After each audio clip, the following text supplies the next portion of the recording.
ഈ സ്ഥാനം ഒരുപാട് മോഹിച്ചിട്ടുണ്ടാവില്ലേ, ഈ രാജ്യസഭ MP സ്ഥാനം? അതിനെക്കുറിച്ച് ഞാൻ ബോധവല്ല. ഞാൻ മോഹിച്ചിട്ടില്ല, ഞാൻ പ്രയത്നിച്ചിട്ടില്ല, ഞാൻ ഇതെന്റെ സ്വപ്നത്തിൽ പോലും വിചാരിച്ചിട്ടില്ല. അപ്പൊ ഈ പാർട്ടിയുടെ ഈ തീരുമാനത്തിൽ താങ്കൾ എങ്ങനെ കാണും? പാർട്ടിയുടെ തീരുമാനമാണെന്ന് എനിക്ക് തോന്നുന്നില്ല.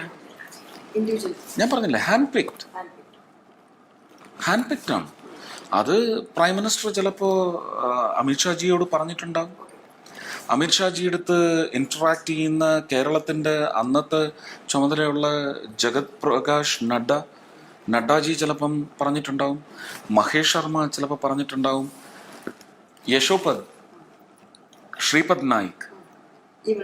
ശ്രീപദ് യശോ നായിക് അദ്ദേഹം പറഞ്ഞിട്ടുണ്ടാവാം. അപ്പൊ ഈ നേതൃത്വമായിട്ടുള്ള ഈ ഒരു ബന്ധമുണ്ടല്ലോ? ബന്ധമില്ലായിരുന്നു. ഇവരെ എല്ലാം ഞാൻ പരിചയപ്പെട്ട് പല പരിപാടികൾക്കും ചെന്ന് ഞാൻ പ്രസംഗിക്കുന്നത് ഇവരിരുന്ന് കേട്ടിട്ടുണ്ട്. ഡൽഹിയിലെ 2 മീറ്റിംഗ്സിന് ശേഷമാണ് ഇത് തീവ്രമായത്. എന്തായിരുന്നു അന്നത് പ്രസംഗിച്ചത്? ആറന്മുള കേസ് തന്നെയായിരുന്നു. പക്ഷെ ഞാൻ എപ്പോഴും സംസാരിക്കുമ്പോൾ ജനങ്ങളുടെ വിഷയം മാത്രമേ ഞാൻ സംസാരിച്ചിട്ടുള്ളൂ. അത് ഞാൻ I have shouted from the last molecule of my heart. അതെ, ഈ ഫോണിൽ സംസാരിക്കുമ്പോൾ നമുക്കൊന്നും പ്രധാനമന്ത്രി ഒന്നും ഫോണിൽ വിളിച്ച് സംസാരിക്കാൻ പറ്റില്ല. അപ്പൊ ഞാൻ ചോദിക്കുന്നത്, how is that feeling? Maybe it's a stupid question, but shuddering moments ആണോ? Shiver. Does he say Deshwasi on phone? Deshwasi is, I think, conveniently being translated into ill intentions. ഇപ്പൊ ഈ നോട്ട് ബദലി വരുന്ന ദിവസം സത്യത്തിൽ ഞാൻ കണ്ടത് നരേന്ദ്രമോദി എന്ന BJP കാരനെയല്ല, Narendra Modi എന്ന ഇന്റർനാഷണൽ കമ്മ്യൂണിസ്റ്റിനെയാണ് ഞാൻ കണ്ടത്.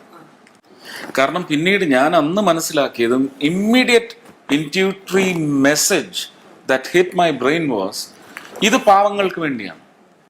എനിക്ക് അങ്ങനെ റീഡ് ചെയ്യാൻ പറ്റിയുള്ളൂ. ഇത് പാവങ്ങൾക്ക് അൾട്ടിമേറ്റ് ഗുണം ചെയ്യാൻ പോകുന്ന ഒരു പദ്ധതിയാണെന്ന് മാത്രമാണ് എൻ്റെ ഹൃദയത്തിൽ കടന്നത്. ഞാൻ അതിനകത്ത് ഒരു രാഷ്ട്രീയവും കണ്ടില്ല. അത് കഴിഞ്ഞ് പല പാർലമെന്ററി പാർട്ടി മീറ്റിങ്ങുകളിലും അദ്ദേഹം പറഞ്ഞതും, you will be close to my heart, I need to be close to your heart. എല്ലാ MP മാരോടും പറഞ്ഞാണ്.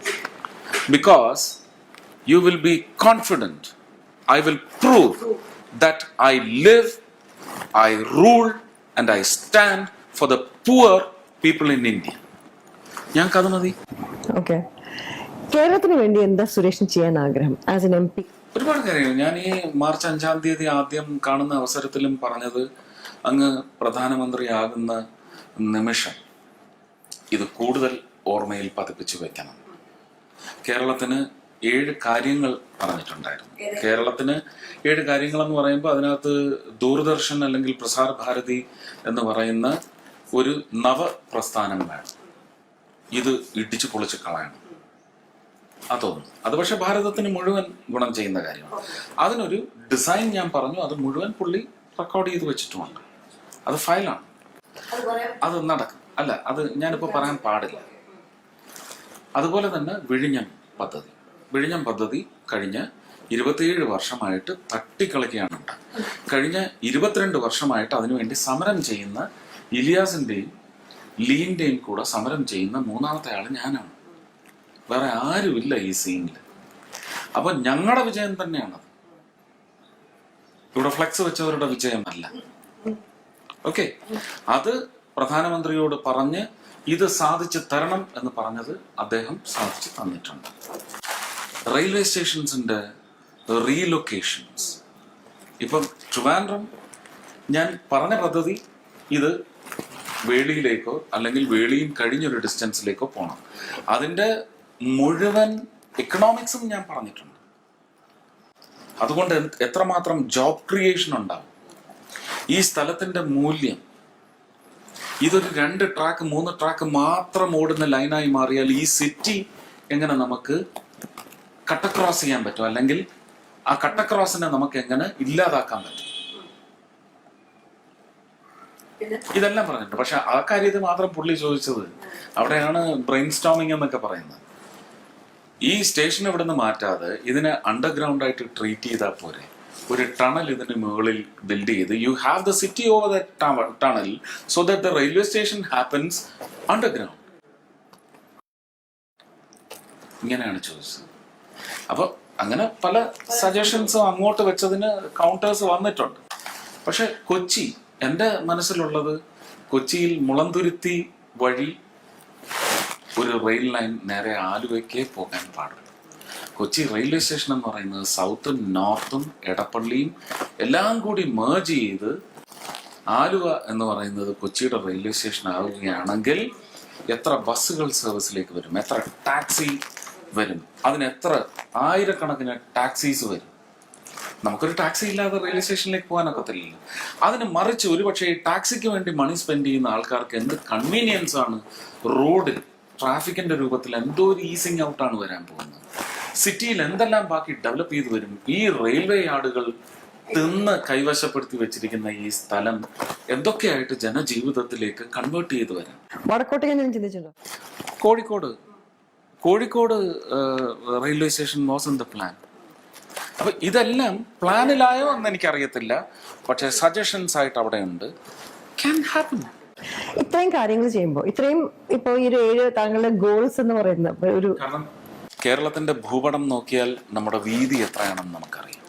അതിന്റെ മാക്സിമം യൂട്ടിലൈസേഷൻ വേണം. അത് ഇക്കോ ഫ്രണ്ട്ലി യൂട്ടിലൈസേഷൻ ആയിരിക്കണം. അപ്പൊ അങ്ങനെ വരുമ്പോൾ ഇതെല്ലാം ഓൾറെഡി നമ്മളുടെ മനുഷ്യ ഉപയോഗത്തിന് വേണ്ടി നമ്മൾ വളച്ചെടുത്ത സ്ഥലങ്ങളാണ്. കൂടുതൽ പാടങ്ങളിലേക്കും കൂടുതൽ പുൽമേടുകളിലേക്കും മരമേടുകളിലേക്കും കടക്കാതെ ഈ സ്ഥലങ്ങളെല്ലാം പുനർവിനിയോഗം നടത്തും. ഇത്രയും കാര്യങ്ങൾ ഇപ്പൊ താങ്കൾ പറയുമ്പോഴാണ് എനിക്ക് മനസ്സിലാവുന്നത്, ഓക്കെ ഫൈൻ, ഇത്രയൊക്കെ സുരേഷ് ചെയ്യുന്നുണ്ട് എന്നുള്ളത്.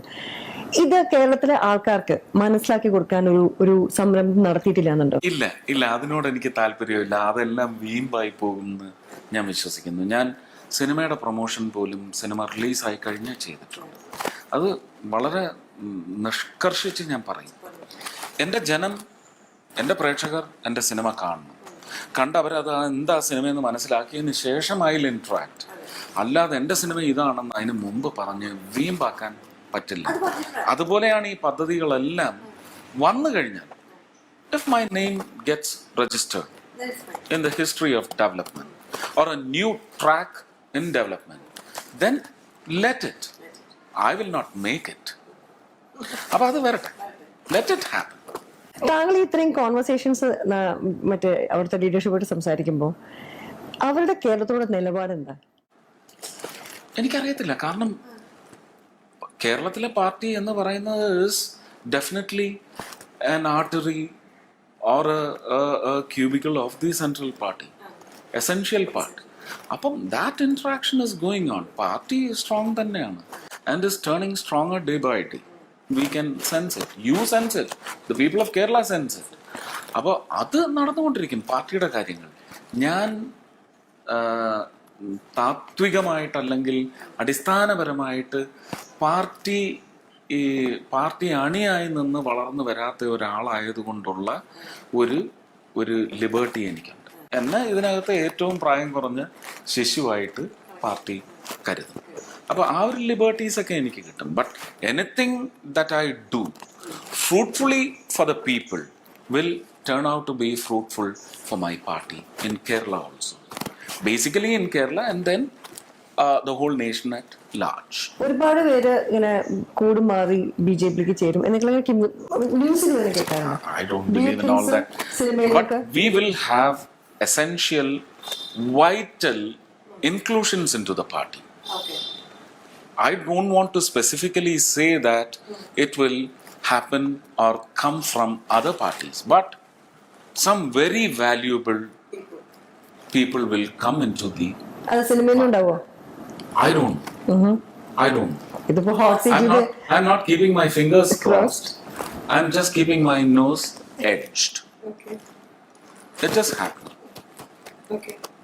It's simply because ചുമ്മാ രാജ്യം ഭരിക്കുന്ന പാർട്ടിയിലേക്ക് വരുന്നു എന്നുള്ളതല്ല.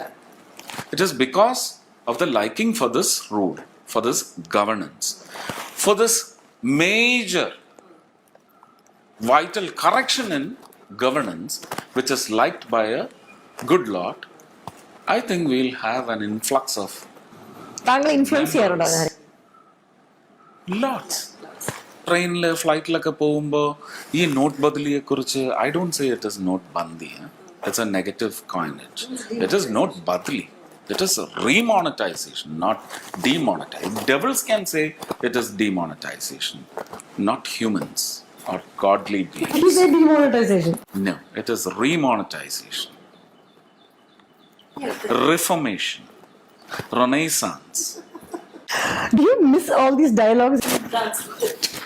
It's not dialogue, it's all those elements which crept into my heart from my school and my college. ഈ സിനിമയുടെ മുന്നിൽ ഇത് പറയാൻ തോന്നാറില്ലേ? Lights camera action, yes Suresh ഗോഡ് എന്ന് പറയുമ്പോൾ തോന്നാറില്ലേ? Here, the light is godly light, universal light. Everything happens in universal light. വരുണനാണ് അല്ലേ? വരുണനാണ് നമുക്ക് വെളിച്ചം പകർന്നുകൊണ്ടിരിക്കുന്നത്, സൂര്യഭഗവാൻ. ആ വെളിച്ചത്തിൽ നന്മ മാത്രമേ സംഭവിക്കാൻ പറ്റൂ. തിന്മ സംഭവിച്ചാൽ സൂര്യ വെളിച്ചത്തിൽ നമ്മളത് അറിയും, ആർട്ട് ലൈറ്റ്സിലല്ല. ഇനി ഒരു വില്ലനായിട്ട് റോളേ എടുക്കാൻ പറ്റില്ല, ഇത്ര നന്നായി ഇങ്ങനെ നല്ല കാര്യങ്ങൾ പറഞ്ഞ. I don't know, that is വില്ലനായിട്ട് റോളാണ് എടുക്കുന്നത്.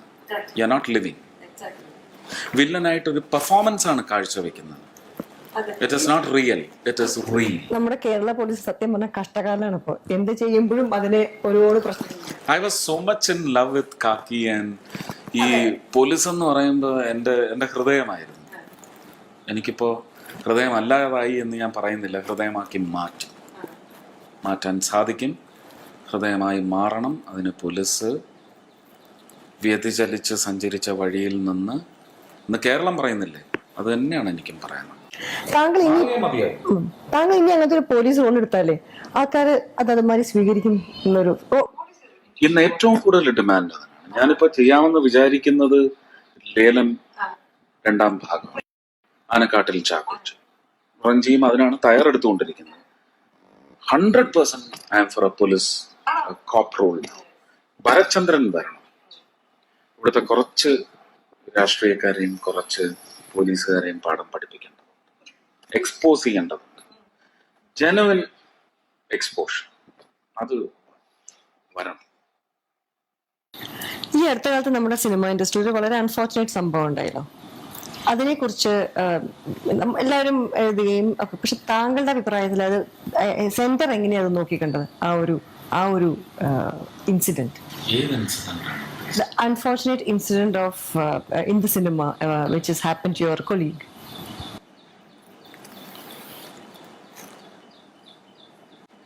ഞാൻ അതിൽ ഇടപെടുന്നുണ്ട്.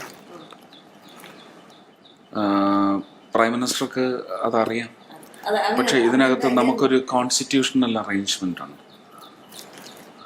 കൺകറന്റ് ലിസ്റ്റ് എന്താണെന്ന് നമ്മൾ അതിന് മര്യാദ കൊടുത്തേ പറ്റും.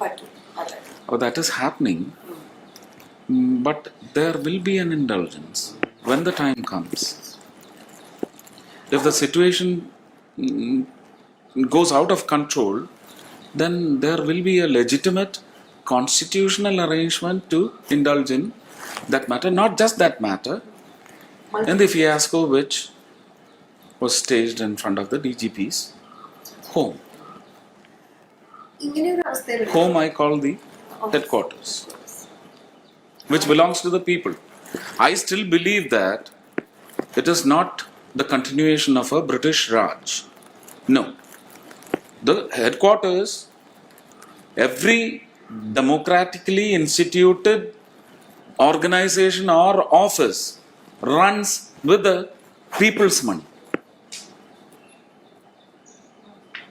It's not the money that any chief minister or any prime minister or any a government officer brings from his home. No. We pay for your food, for your sleep, for your mobility. We pay. There is no such thing as you have no right or you are denied the right to protest in front of a police center. Then I don't want to go any further with that issue. So it will be taken up. Even in the cinema industry നോക്കുകയാണെങ്കിൽ ഈ security of the women colleagues right, അതിനെക്കുറിച്ച് തോന്നിയിട്ടുണ്ടോ? ഇത് അങ്ങനെ ഒരു സുരക്ഷാ സംവിധാനങ്ങൾ വരണം തോന്നിയിട്ടില്ലേ? സുരക്ഷാ സംവിധാനം നിങ്ങൾ എന്തിനാ സിനിമയിലേക്ക് ഒതുക്കുന്നത്? സിനിമയിൽ അത് സംഭവിച്ചു, അപ്പൊ അത് നമുക്ക് കൂടുതൽ ശ്രദ്ധയിലേക്ക് വരും. സിനിമയിൽ എന്ത് സംഭവിച്ചാലും അല്ലേ, കൂടുതൽ ശ്രദ്ധ അതിലേക്ക് പതിയും. അപ്പൊ അതൊരു കറക്ഷന് വേണ്ടിയിട്ട്, ഒരു മേജർ കറക്ഷന് വേണ്ടിയിട്ട് സിനിമയിൽ അത് സംഭവിച്ചത് കൊണ്ട് നിങ്ങൾ ഉപയോഗിക്കും. അപ്പൊ ഇനി നമുക്ക് ഫോണിലുള്ള ഇപ്പം ആ സഹപ്രവർത്തകരുടെ കയ്യിൽ നിന്ന് അവരാദ്യം ചെയ്തത് കയ്യിൽ ഇങ്ങനെ വെച്ചിരുന്ന ഫോൺ മുകളിലേക്ക് വരുന്നതിന് മുമ്പ് അമർത്തി പിടിച്ച് അത് തട്ടിയെടുത്ത് ഓഫ് ചെയ്ത് ദൂരെ വലിച്ചെറിഞ്ഞു എന്നാണ് പറയുന്നത്. എവിടെയാണ് നമുക്ക് ഒരു ആപ്പ് ഫോണിലുണ്ടെങ്കിൽ നമ്മൾ ഉപയോഗിക്കുന്നത്? ഡിജിറ്റലായിട്ടും. അപ്പൊ അതല്ല എൻ്റെ ഒരു പെട്ടെന്ന് ബുദ്ധിയിൽ ഉദിച്ചത്, പബ്ലിക് യൂട്ടിലിറ്റിക്ക് ഉപയോഗിക്കുന്ന എല്ലാ വെഹിക്കിൾസിലും മാൻഡേറ്ററി ആയിട്ട് ഒരു 4-5 സ്പോട്ടിൽ ബസേഴ്സ് വയ്ക്കണം, റെഡ് ബട്ടൺസ് വയ്ക്കണം. നമുക്ക് യവനുമായിട്ടൊന്ന് ഗുസ്തി കൂടി കൈവച്ചോ എന്തെങ്കിലും വെച്ചോ ഒന്ന് അതിൽ തട്ടിയാൽ ഒരു അലേർട്ട് പോകണം, ഒരു അലാം പോകണം. ഈ കാറിൽ നിന്ന് തന്നെ ഒരു ഒച്ച പുറത്തേക്ക് വരണം. ചുറ്റുവട്ടത്തോടുന്ന വണ്ടികൾക്ക് ഇതിനെ ലോക്ക് ചെയ്യാൻ പറ്റണം. ഇമ്മീഡിയറ്റ് ചെയ്യേണ്ടതാണ്. കണ്ണൂർ ചെന്ന് വിസ്മയെ കാണാൻ പോയപ്പോൾ താങ്കൾ ഒരു കാര്യം പറഞ്ഞു, ഈ കൊലപാതക രാഷ്ട്രീയം ഏത് പാർട്ടിയാണെങ്കിലും എന്റെ ആണെങ്കിലും ഞാൻ എതിർക്കും എന്ന് പറഞ്ഞു. എതിർക്കും എന്നല്ല, അവസാനിപ്പിക്കണമെന്നാണ്. ഇനി നമുക്കൊരു കൊലപാതകം രാഷ്ട്രീയത്തിന്റെ പേരിൽ വേണ്ട. മത്സരിക്കൂ, ഓടി ജയിക്കൂ, ജയിച്ചവനെ അംഗീകരിക്കൂ. അത് തന്നെയാണ് പറഞ്ഞത്. പക്ഷെ അതല്ലേ എപ്പോഴും that is happening like quite often കേരളത്തിലായാലും. പക്ഷെ അവിടെ ഞാൻ ഒരു വ്യത്യാസം, രാജ്യം ഭരിക്കുന്നത് നരേന്ദ്രമോദി, ഒരു സംയമനം വേണം എന്ന് അദ്ദേഹത്തിൻ്റെ അണികൾക്ക് ദേ ആർ റിഫ്രൈനിങ് ഫ്രം റിറ്റാലിയേഷൻ. അത് വളരെ എവിഡൻ്റ് ആണ്. പക്ഷേ കില്ലിങ് ഒരു വശത്തുനിന്ന് നടക്കുന്നുണ്ട്. അപ്പോൾ സംസ്ഥാനം ഭരിക്കുന്നത് ആ അണികളുടെ മുഖ്യമന്ത്രി എന്ന് പറയുന്ന സംയമനം വളരെ കുറഞ്ഞു കാണുന്നു, വളരെ മോശമായി കാണുന്നു. You bring out A list, let's have an account of the killings, the brutal nature of the killings. You're chopping. Is it a butcher's property? A human being? Is a human being a butcher's property? I said butcher, and I said human being. I didn't attach a party to it. Anybody to that matter. Yes. എന്നാലും ഇനി തിരിച്ച് എപ്പോഴാണ് ഒരു cinema ലൊക്കേഷനിൽ പോയി shoot ചെയ്യാൻ പോകുന്നത്? എനിക്കറിയില്ല. ഞാൻ ഭരചന്ദ്രന് വേണ്ടി കാത്തിരിക്കുന്നു. ആണല്ലേ? ഞങ്ങളെല്ലാവരും. Thank you.